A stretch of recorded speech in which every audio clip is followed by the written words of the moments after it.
Streaming live on WHITradio.org from High Tech High School in North Bergen, New Jersey. It's the Wake Up High Tech Show. I'm your announcer, Ratchet Richie, and now your host, Crazy Chaz. Good morning, ladies and gentlemen. I am your host for this morning's Crazy Carlos show. We got to name it something else. It's a project show. Yeah. So it's a specialty show about a topic that not only I believe is an important issue, but many other people, not in the country, not in the school, but in the world, thinks an issue. I believe it's the biggest issue. Are you serious? Not the biggest. Oh, I don't even know what the issue is. Can we get on with it? It's a complete travesty and disgrace, and this problem showcases exactly how ignorant people can be and how quick we are to assume one group of people is the same as the whole entire pot. You know, one bad apple spoils the pot. And the problem I'm talking about is how we, after any major event or attack, we kind of, compile like Muslims and like people of Islam in one group as all of extremists instead of really focusing on that. Only one small portion of that group is an extremist group, and the rest are just normal people like you and I. It's funny how we do that with Muslims, but God forbid we do that with white people. Exactly. You know what I mean? It's like, after the shootings in Charlie Hebdo. Well, not Charlie Hebdo. After the shootings in Newtown and Aurora, nobody was like, all white people do this. They're all fueled by their Christian values. We need to stop that immediately. Nobody said that. Nobody, but yet we seem to always, we do that for one group, and we always do, we did that for Muslims, and I mean, I don't know, I feel like we need to stop. In my personal opinion, I feel as if the media is a great, it takes a great deal of the blame, because they're the ones, I'll go to the gym and I'll watch Fox News, and I went after the Charlie Hebdo attacks, and, it was all, anti-Muslim crap, anti-Islam, down with this, I'm like, Islam isn't the problem. It's extremism. It's extremism. That's the problem in the country. Yeah. It's psychopaths. That's the issue. The issue is psychopaths. We discussed something similar to this on the show before. There's some bad people and there's some good people in each ethnicity, in each group, in each religion. That's what always happens. But the media knows their audience, so they're not going to blame white people because that's their audience. As soon as a white person gets blamed, they'll probably get defensive and turn off the show or be like, "Well, all white people are not like that," but if a Muslim says that, then they get blamed for not sticking up to those people. So why aren't white people held to the same standard for not sticking up to crazy people like that? I completely agree. And not selling them guns. Why do we sell them guns? That's a whole other issue. That is a whole other issue. But still, why do we sell them guns? Now, on my panel today, we have Mo the Machine, Ratchet Richie, and Sam the Man. And I have a question for you guys. And before you answer, I want these two guys to answer. Okay. So, what does the word Islam mean? It means you submit to the Muslim faith. Wait, does a Muslim submit to Islam? Well, Muslim and Islam are interchangeable, yeah. Islam is the religion, Muslim is the person who submits to the religion. Yeah. Correct? Pretty much. So Islam is the religion of Muhammad and Allah and... To surrender to God, yeah. That's about right? Yeah. Yeah, so for those who know, Muhammad just clarified, it means to surrender to God, and a Muslim is the one who surrenders. And, I mean, that doesn't sound bad in itself, but then people can use that, that's surrendering as a motive, and that's where extremism takes place, when you're using your religion as an excuse to commit heinous crimes. And more than likely, most Muslims don't do that. That's common practice. Well, I think part of the issue too is the fact that we let them do it. We let them claim to be Muslim. We bring up their religion. Mm-hmm. In other cases, I'm going to go back to Newtown and all that. With Adam Lanza, no one said he was a Catholic. Yeah, exactly. We never bring up their religion. They're not associated with religion, so by default, their acts can't be because of religion. But we do bring up the Muslims' religion, and when we do that, we fuel their fire because now they think, okay, we are doing this in the name of Islam. Just look at the TVs. They're telling us that we're doing it in the name of Islam, and they think that they're doing the right thing against, the Western civilization. And when I was doing my research for the show, one thing that surprised me was that a lot of people in the South, they believe Islam to be a sort of a cult. And I will admit, the way it is portrayed in the media sometimes, it does seem like that. But then, as a little kid for years, I thought it was a weird thing. But then I realized it's just religion. It's a different way to practice it. I know for a fact 3 states have outlawed Sharia law. Yeah, that's an issue. Last week. That's an issue. I mean, 3 states: Oklahoma, North Carolina, and Alabama. I was about to say, I have a story. I was going through Alabama, actually. Outlawed. Wait, can you explain to me what Sharia law is? Sharia law, maybe Mo would have a better time. It's like I would liken it to the 10 Commandments of the Quran, sort of, I guess, right? Well, similar, but it's just it's the laws of the religion, right? Yeah. Yep. Sure, and it's the harsh punishments that are associated with it that they're objected to. But there are harsh punishments in the Bible too, and I don't think that people haven't read the Bible in a long time. They overlook those punishments. Yeah, and as a society, we also overlook all the bad history that is associated with Catholicism. How many women did they kill calling them witches? How many people did they kill in the name of Catholicism, Christianity? And also during the Crusades, they Crusades was just a huge number of deaths. To connect Christianity and Islam. It's funny because just like Christianity, Islam can trace its roots back to the Prophet Abraham and further back to Adam and Eve.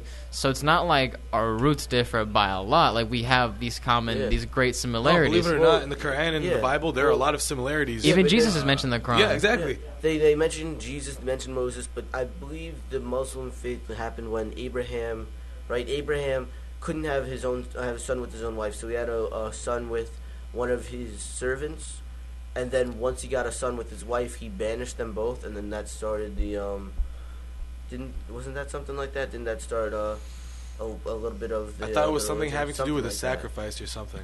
I don't know. No, that's different. That was when Abraham was asked to sacrifice his son. Okay, yeah. So I have a question for you, Muhammad. What does it mean to you to be Muslim?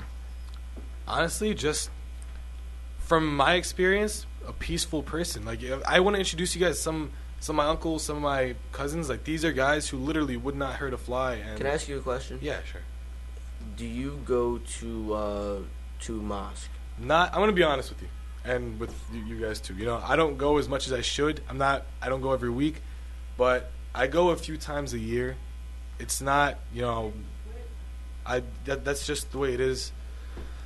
This may sound biased because I'm an atheist, so I may sound biased when I say this, but I think that the radicalization of a religion goes down with the rate of attendance. If the rate of attendance goes down, I think the radicalization also goes down. Because if you look at the peak when Catholicism was really radical and when they were really enforcing their ideas, the Middle Ages, church attendance was almost mandatory. And I think you're seeing the same thing in the Middle Eastern countries with religion almost mandatory. It's it's a big part of their lives, and I think if the number of people who go to the mosque goes down, I'm not saying that they have to give up their faith. I think faith is good, even though I'm an atheist. I think faith is good. I think that people need faith and need something to believe in.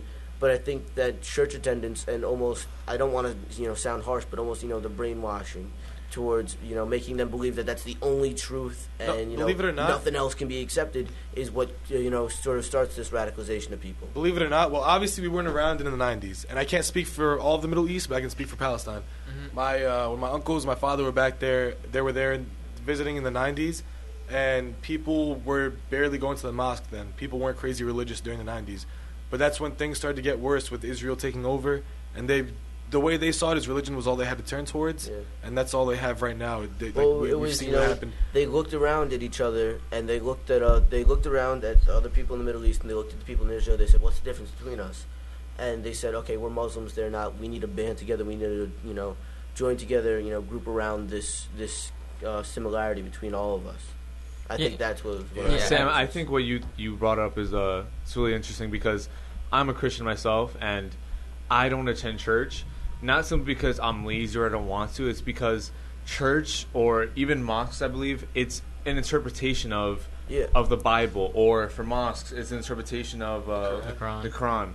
And really, myself, I don't believe like some of the stuff the church says, what preachers say. I believe what I take from the Bible. That's exactly how I am too. And I believe if I live a good life, then I will satisfy my God. Now, that's exactly why I don't like going to church. I don't like going to the church, and then some people are saying stuff about the Bible, and I don't agree with it. I also don't agree with what the religion and people who ran the religion in history have done with the religion. You know what I mean? There's been a lot of death. So I take what I take from it, and that's it. So I think it's pretty interesting. I think it's completely true what Sam said. The more you go to church, the more everybody believes this one thing about the Bible, or everybody believes this one thing about their religion, and it just naturally becomes radical in a way. Well, that's actually one reason I don't go to the mosque. Sorry, that's one reason I don't go to the mosque, because I feel like the more you go, this goes for any religion, I just feel like the more you go, there is some brainwashing. I just feel like it makes you ignorant to other things, and that's why that was kind of harsh, but I think it also goes back to the study they did in Colorado, where they took like moderately conservative people and grouped them together and like made them stay together in like a hotel in one city, and grouped moderately liberal people and grouped them together and made them like stay somewhere else.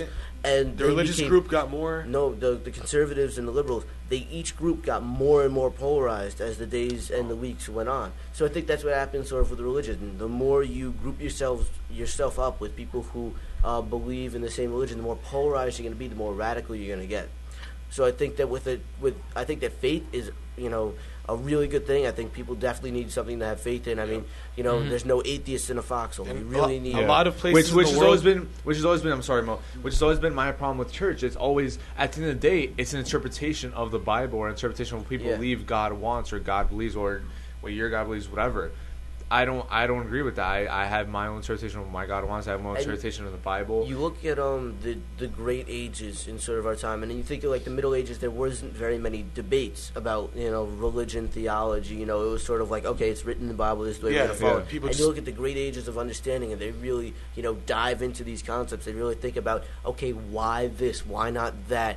Why should they really debate religion? I think that's something necessary to move forward in religion, and to keep from just the world in general. I think keep from getting polarized, because if you all agree on the same thing, you're going to continue agreeing, but you're also going to continue not only agreeing, you're going to continue to disagree. I have a question for you guys. So the concepts of Islam is basically love and compassion, and there's a quote that apparently Allah once sent to Muhammad, and that is, "My mercy prevails over my wrath." So that states a balance between fear and hope. Yeah. So there's always like a bright side to everything. Fear in the sense that if you before you do something, you gotta keep in mind God's watching. Would what would He want me to do this? Like if you have drugs right there, if you have the chance to do something wrong, you gotta keep in mind that God's always watching. So how do you guys feel about those teachings? Like a lot of people, believe it or not, when I went back, a lot of people actually take it to heart. And like back when I went back to Palestine, and a lot of people, I don't know anyone who does drugs over there. Like hookah, but no one does drugs, no one drinks, they don't mistreat girls, like a lot of things like that. Because, and I asked them why. At first I chuckled a little bit. They're just like, honestly, because God's watching. Like He wouldn't want you to do that. Yeah. They're really religious with that, and they wouldn't do anything wrong because. And that's another benefit of religion is setting the good morals. Yeah, it keeps you steering towards the right path. And I think that's where religion is good. But I still firmly believe that the more you. I don't know. I firmly believe in religion. I think everybody who believes in religion has the one same thing that we all believe in is our God, and satisfying our God. And I think the one thing that does. What about those who don't believe in religion, like me? Oh well, no. I'm only talking about. Are we terrible people? No. I'm only talking about the group of people that do believe in religion. I think the one thing that should differ, or I think should be different, is church.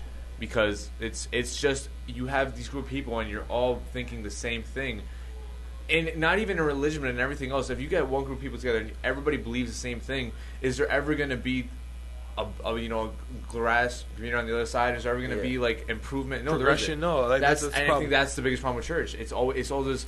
It's one person or these group of people think the same thing, and then you're telling all these other people the same thing. And it becomes radical. The one problem I do have with church is that I went to Catholic school growing up. So the problem is that church and education were always intertwined with me. So everywhere I went to school, I always had that. And I was researching, and this professor in Spain, Luis Barnabe, he presented a lecture discussing a variety of topics on Islam, and he pointed out historical events such as the Crusades and the Aladonis and Slavs, which was controlled by the Muslims. And the one thing in Catholic school was that we always had history, and then we had religious history, where a lot of the history class religion was basically Old Testament stuff, like Crusades, and then towards the end New Testament. And the one thing that was always exempt from that was the Christians' animosity or Catholic animosity towards the Muslims during the Crusades. They always seem to always focus on the Muslim animosity. And before I came to high school, I just thought, all right, it was the Muslims' fault. And then I learned in world history that wasn't the case. So for 14 years of my life, I was told the wrong thing on purpose, and that bothers me. Like, and how Sam do and I you actually like that? Well, I mean, about this. it was Pope Urban, right? He said that I want Jerusalem. I mean, the Muslims held it for years, and I think it was Pope Urban. I don't know what number it is. Pope Urban, maybe the first, said I want Jerusalem back after like 10 years. Like, he wants Jerusalem back, so you're just gonna take it? I mean, he's not America. Like, he can't do that. They raped and pillaged the whole city, and the thing is that like that's disgusting because that's still taught today. Like those books are still used in that school. So the fact that they're still teaching kids this and like ignoring a whole chunk of history, ignoring what they want to ignore, like how would you guys feel about this? I'm like, sure, how do kids did lie you learn to? about the witch trials? Mm-hmm. You did? No, not there. I learned them here. Yeah, no, I mean, a lot of the history I feel like is hidden from Catholic people, and I think that that's the reason why they think that these tragedies are so atrocious, when in actuality they're bad, but they're nothing worse than what Catholics did years ago. Just because it happened in the past doesn't mean it didn't happen. It's like it really just bothers me because probably in some public schools down south they probably do the same thing because like it or not, religion is still intertwined. I actually have a question for Mr. P, since he's listening, has a mic. Hey. Have you ever experienced any sort of like this kind of like issue in education where you've experienced like favoritism towards one side of history over the other? I think Mr. P was actually a history teacher too. Was it? Yeah, I think it's repeat that. Have you ever in your educational career headphone. have you experienced like any sort of favoritism towards one side of history over another? Like, have you like ever experienced, maybe like a curriculum where you had to teach only like the good sides of like Catholicism or something in history? Colt, you're gonna have to repeat everything you just said. Okay, all right. So, have you ever in your educational career experienced like a curriculum or a situation where you had to teach and favor one side of like history over another, like in terms of like Catholicism or something? Like, were you ever like kind of, or have you seen an example of that? I never did that. I never favored one religion over other. And actually, I taught in a Catholic school, and I actually taught religion, but I didn't. I respect all religions. Good. I don't think I maybe against my religion, but I don't think there's just one way to get to God. Mm-hmm. I think there's a lot of ways to get to God.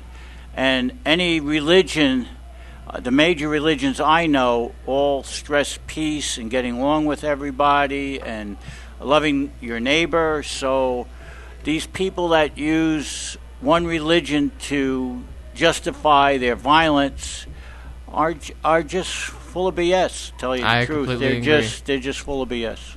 So they just want to kill and then have an excuse for doing that. That's my opinion. Chaz, you brought up schools in the South and how you think that they probably was that you or Chaz? No, that was me. Can I tell you a quick story? Actually, I think what I find is a really good idea. Arizona is now going to make kids take the citizenship test in order to pass high school. I think that's a great idea. That is a great idea because we need more people who are informed. We need more informed voters, and I think the perfect way to tell if a student came out of high school informed is to give them the citizenship test, the same test that is required of people to become citizens and be able to vote. Yeah, I see that. I can see that. So what I was going to tell you guys was, remember how you said that the laws were banned in 3 states? They named Alabama. Yes. All right. Well, they banned any foreign laws. So inadvertently. Is that even possible? It's not inadvertent because think about it. If Sharia law was to come over, don't you think that the state would be taken over at that point? And the amendment that says no foreign, nobody's gonna take over the state and be like, oh man, guys, their constitution said no foreign laws. Guess we can't implement Sharia law now. Nobody's gonna do that. So it makes no sense. There is some. There's racism to every, and right now we've been discussing how racism is towards blacks, but I feel eventually after we're done with this, I want it to just be over and done with. I want it to be solved. You know what I mean? I want it to just end. Well, Supreme Court. I mean, racism's over, right? Well, to piggyback off your racism thing, one thing I've noticed too is that after ever since September 11th, there's when you always hear been a Muslim, constant what's stream. the first insult you think of? terrorist. Exactly. And well, I mean, like, you hear Catholic, what's the first insult you think of? Rape, child pedophile. Yeah. Or Oh, okay. yeah. I didn't even. But like that's one thing too. Like ever since September 11th, there's always been a constant stream of jokes. Even on Netflix too. Like there's always like propaganda on Netflix. Like there's a thing I think Operation Enduring Freedom, which is like America Fest nonstop. People in Alabama are pretty creative, man. There's some insults I've never heard. Like there was one day I went they to involve a curse word. I can't say that. Obviously, I'm not gonna be able to say them here. But there's some insults towards Muslims I've never heard in my life until I went there. You went to Alabama? Well, I was going on a road trip to Florida, and we had to stop on Alabama to get some gas. And why? That's out of your way. No, you know, Missouri's a pretty racist state. Alabama, isn't that out of you? That's pretty out of your way. No.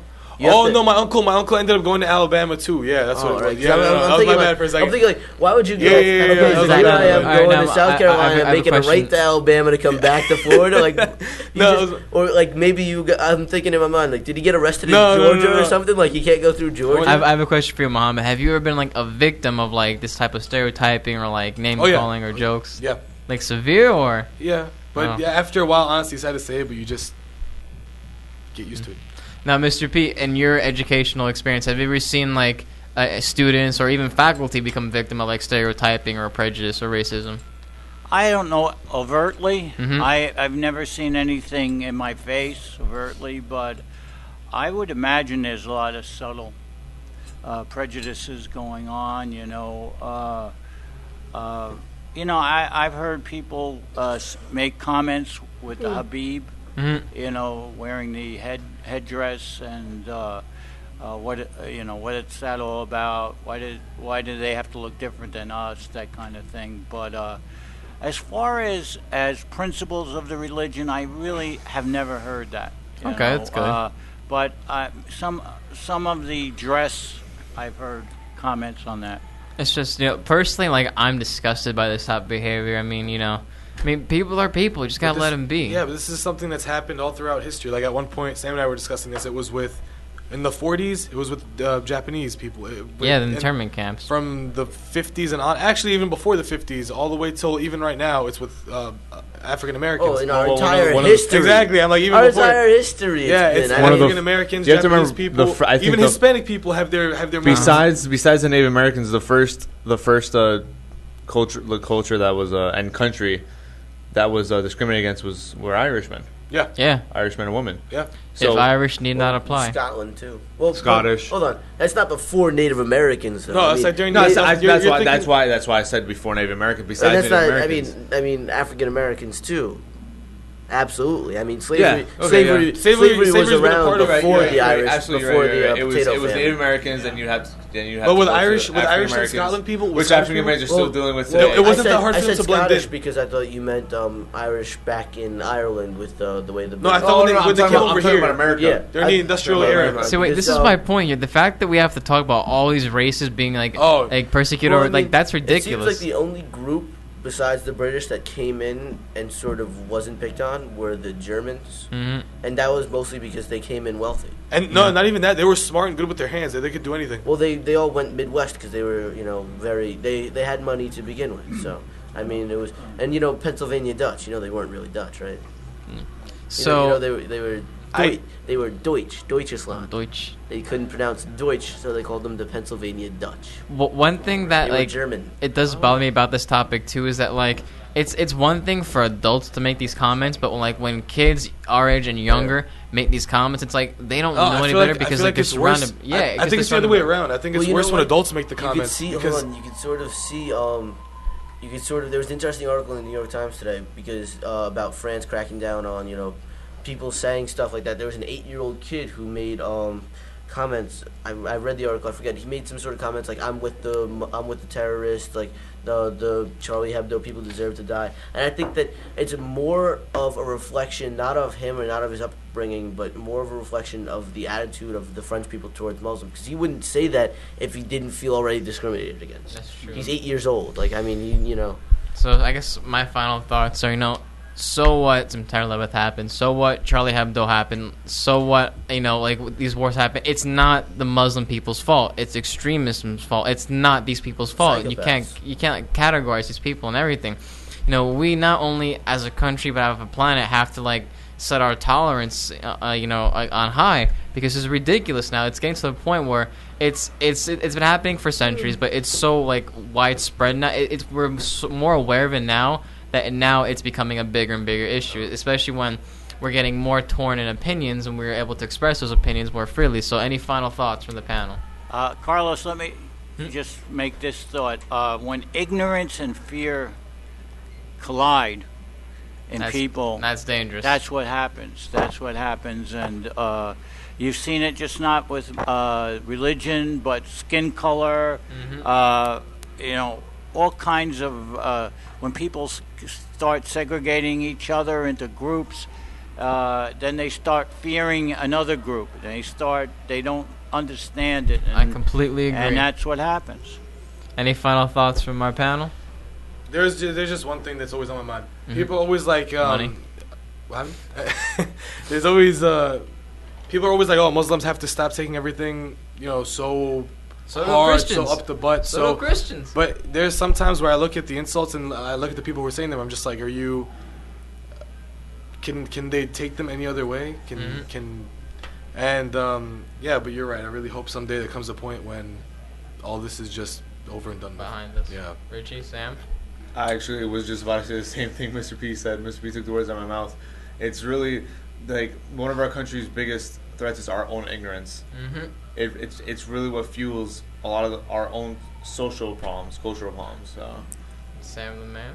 I think that with the new technology and new intelligence that we have, I think religion is an institution of the past. I think that it's still there to set our morals, but I believe that one's faith enough alone is still good and will still benefit without the need for religion to tell them what they need to think. All right, well, thank you, ladies and gentlemen, for your time and input. And thank you to the audience for listening. I hope you take something from this message. And as always, have a great day, ladies and gentlemen.